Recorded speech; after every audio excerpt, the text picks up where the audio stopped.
People have to kind of date around to find somebody, though, because it does take a bit of exploration to find somebody you're compatible with. So what's a reasonable amount of exploration, and like by what age should people have figured it out? Because I mean, there's always the grass looks greener. So at some point, maybe you should just settle down. But what are your thoughts on that? Well, life isn't very long. And so you don't get to evaluate that many relationships. You probably only have a 5 to 10 year period to do that, something like that. And then the reason you only have that amount of time is because it gets more and more difficult as you get older rather than easier, partly because people your age are increasingly in relationships. So I would say get at it. Don't overestimate the degree to which you have to find someone versus create the relationship. You know, there's many cultures, and I'm not suggesting that this is necessarily a desirable alternative, but there are many cultures that arrange marriages, and those arranged marriages frequently work. It's not obvious that they work less frequently than relationships or marriages that are predicated on romantic attraction, which has its own pitfalls. No matter who you find, they're going to be full of flaws like you are, and so a lot of it is something you create. I think you want to find someone you can trust and someone that you're attracted to, and perhaps someone who shares the same ambitions as you do, or at least has ambitions that are compatible with yours. And then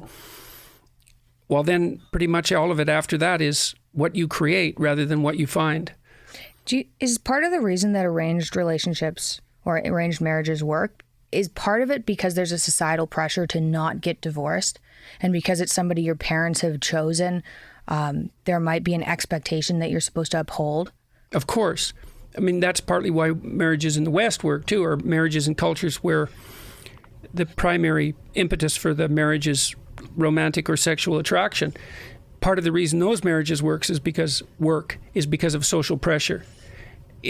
It's very difficult to sustain a relationship across time, and you need all sorts of social institutions as well as conceptual schemes operating to help ensure that that's the case.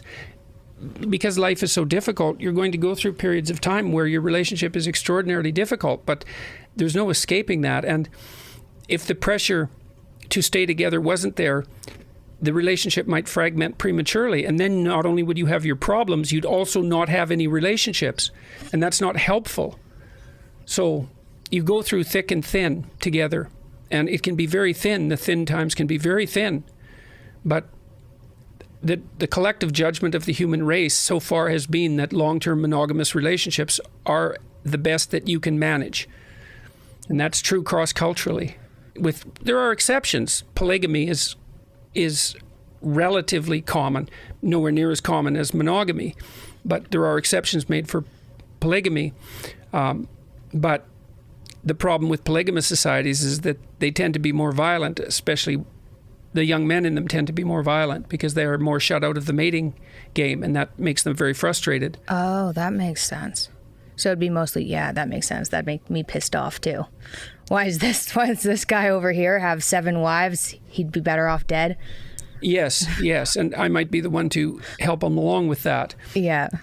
I mean, that's part of what monogamy does is stabilize societies. And that means that in stable societies, fewer people die. And so all things considered, our species has decided that that's a good trade-off. Life's too hard.